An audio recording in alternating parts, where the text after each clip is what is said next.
Would you believe that this border is only 2 feet, 2.5 feet, that's 60 to 80 centimetres deep, and it's absolutely buzzing with pollinators and spilling out over the path.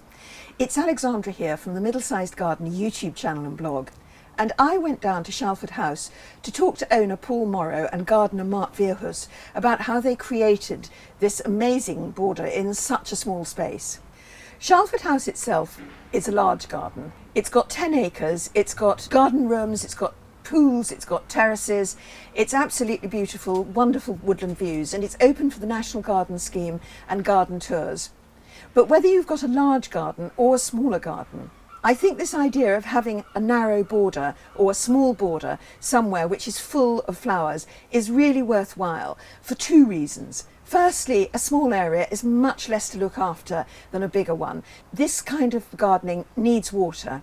Shalford House has its own boreholes and it has drip irrigation, but if you don't have drip irrigation, which is the most effective and efficient form of watering, then a small area isn't so much work to do with a watering can, and also it's not using so much water. And the other reason why I think it's worth having beautiful flowers, preferably somewhere you can enjoy it, is that the pollinators need them. In my garden, which is so dry after 3 months drought, there are far fewer flowers than normal, and this must be causing a bit of a problem for bees, butterflies and other pollinators. But here at Shalford House the border is buzzing. But the techniques are a bit different. So let's go over to Shalford House and talk to Paul Morrow and Mart Veerhus about the special tricks they use to create such abundance in such a small space. One of the fantastic things about the garden is the planting. Just the colour, it's really, I think, exceptional planting. What I wanted to concentrate on is that the borders close to the house are not big. This garden is big, but the borders close to the house are really quite small. They would fit into almost any garden. Yes. And it's quite challenging to make small borders look as good as yours. So can we go through how you plan them, how you plant them, and what really works? Well, they are narrow along the terrace, and that has to be because of the width of the path, the Yorkstone path, and the stone wall that was existing. So they are only about 60 centimetres deep, and they widen to maybe 80. So every garden can associate with that. They're close to the inside of the house, so we look at it all the time. And so it is a different formula from the rest of the garden. I decided to obviously have some structure, which are the spheres, the evergreen spheres, which give some winter interest. But unlike a lot of the other borders, it does have quite a lot of annuals put in, but there are quite a few herbaceous plants. So I would say it's 50-50, whereas other borders in the garden might be more 70-30 permanent planting. We put in quite a few tulips in the past. We've only been doing it for 2 years. This is the 2nd year. So where the summer annuals are, obviously then we go to tulips and maybe some wallflowers or forget-me-nots, but we swap that over. And then in the summer, we have the mixture that you're seeing now, which is very cottage garden, which is what I love, a sort of romantic, quite planned, but really a lot of the time it's the accidents that are better than the planning. And when it comes to planting them, I don't have a set routine. I have my favorite plants that we've either grown from seed or have grown, and I set them out on the path and we fiddle around. We may repeat, obviously, it's always pleasing to the eye to repeat the planting. And the annuals like Cosmos, Nicotiana, we put Cleome in, Verbenas, all quite pretty cottage garden annuals, and that really, with the irrigation that we have in those beds, not very much, the irrigation, we know we can have a really good display right through till October. So earlier on, you have Alchemilla, Nepeta, things like that. And then this year we cut them right back when we were planting the annuals. And this was at the last week of May, early June, because the Nepeta was still looking lovely, the Alchemilla, but we had all our annuals ready to go in and there wasn't a lot of space. And so this year we cut everything right back. There were no leaves at all. And with the irrigation, I knew that it would be watered for half an hour every evening, that we had then the room to plant all the annuals. And within a couple of weeks, with the warm weather in June, it was already looking really good, and it filled out. The Nepeta has returned, the Alchemilla all as fresh as anything. And it's really worked very well this year. It's a good method, I think, for the future. In terms of colour, how do you plan the colour? Well, colour is very personal. I've always liked the muted colours along the house. I think silver foliage and pale blue, pale pink, it looks really lovely together, and some white. I think perhaps you can make a mistake using too much white. So I think white can be a bit difficult sometimes in a garden, but obviously it's lovely, but sparingly perhaps. If someone's planning their border, would you recommend, say, 3 or 4 colours? Definitely 3 or 4. I think it's easy because I've always done the muted colours. And then in another part of the garden, we did remove all the yellow and red, bright red and orange plants that were here. Obviously, I didn't want to waste them, and we have done a hot garden. So we've put all those together and then added dahlias and annuals of brighter colours. And that's comes into its own really more at the end of July, August, September. Like many plants, there's quite a lot of yellow and red, orange plants like helenium and solidago dahlias, and all the annuals like tagetes.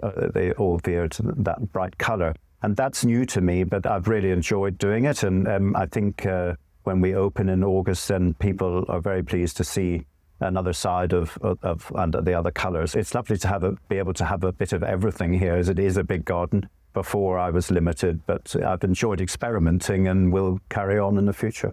In terms of actual planting, is there anything you do, add fertiliser to each hole, or do you mulch the whole border?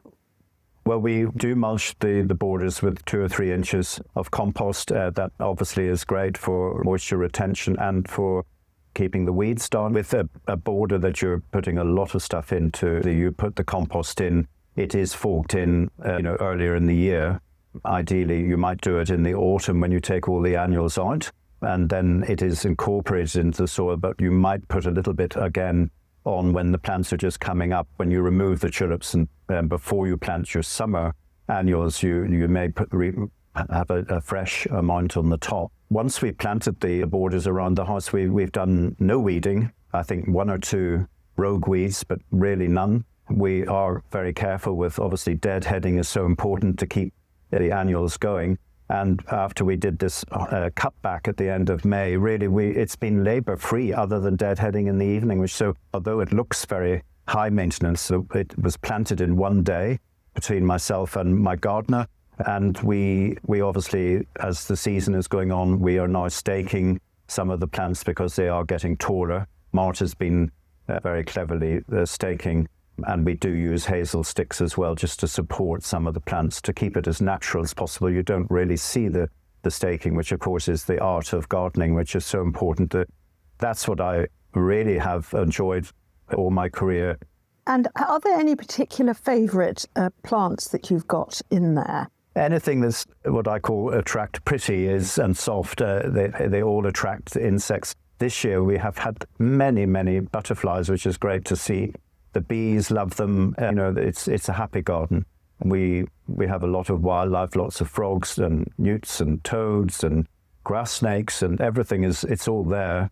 I do have my favourites. I think for the summer, the cosmos, the nicotiana. I do love the cleome.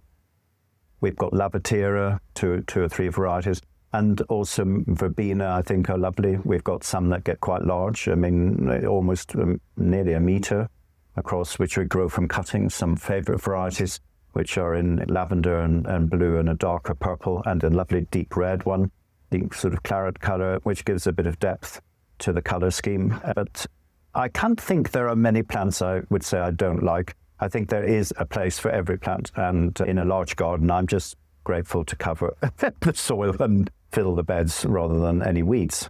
I'm very lucky to have Mart, who has joined me last year, who is a great propagator and loves plants. So clearly he's in love with plants, even more than I am, I think. So that's refreshing. And he's just brilliant at propagating his great green fingers. He has very interesting methods for propagating. In terms of the number of plants, when you're grouping them, how do you group them? Is it in 3s or 5s, or taking this is quite a small border, it's only 60 to 80 centimetres deep. How do you manage that? Well, once we cut everything back, I have the different varieties that I've obviously grown. I often think if they were naturally growing in the wild, that you would have maybe not necessarily 3, but there'd be 2, and then there would be 1, and then further down there might be 3. But I'd never keep it to the same. So it's random. And also, if you have borders either side, you probably don't want them exactly opposite, but alternate. But then I just move it around a little bit. In that's something that I think is the fun of gardening. I don't think there's any set pattern, and very often a mistake is better than the plan. I think you can be too deep about it. It obviously comes maybe a bit more naturally to someone who's done it for all my life. I've done it. But I do think if you think too deeply, it gets too complicated. It could be 10 different ways. It would still look lovely.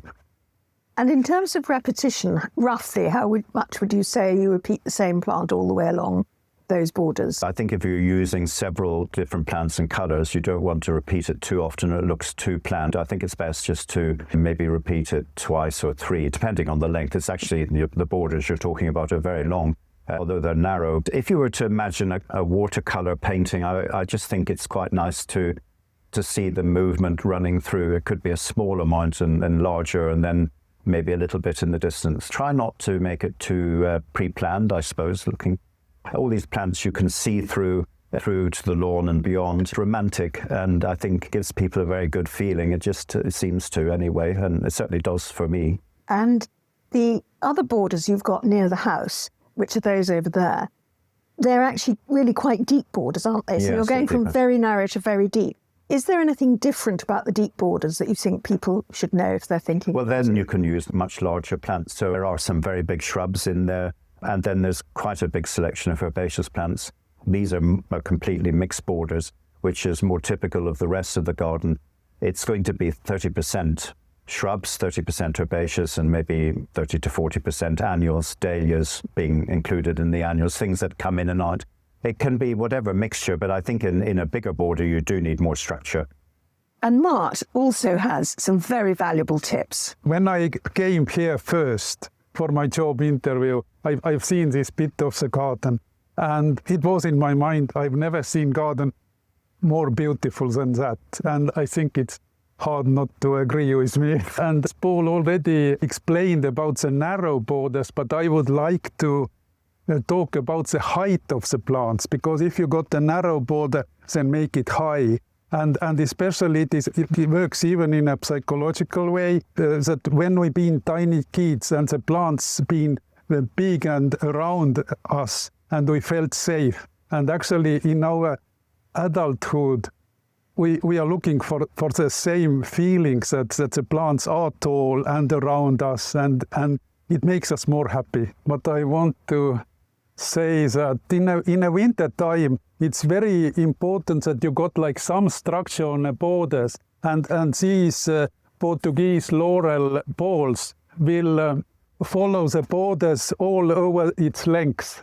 And then, but winter time, you hardly can see anything else over here, because all the perennials, everything is cut back. And basically the recipe of this border is that it is a perennial border, but the perennials are not planted very densely. There are, like some 3 foot, 5 foot gaps in between the perennials, which we are all filling up with annuals.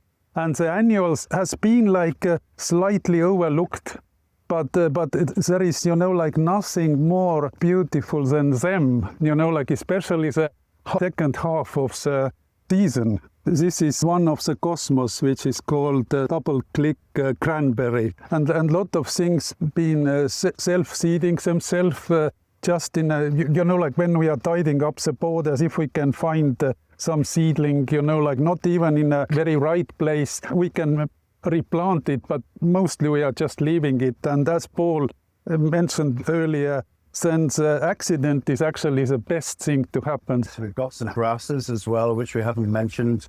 This one is called fairy tales, which is a very gentle sort of grass. Here we have quite a mixture of plants, and it is literally a lot of my favorites all put in together with some perennials in between. And these are the Nepeta that we mentioned that we cut back the very first week of June, actually, which is quite late. So it's not a Chelsea chop and it's not a Hampton hack. It's, I don't know what it is, but it's worked well. It made space for really quite a lot of annuals in here. And the Diasia, which is pretty, enjoys this slightly sheltered wall here. We're now in the middle of August, and you can see there's a lot of colour.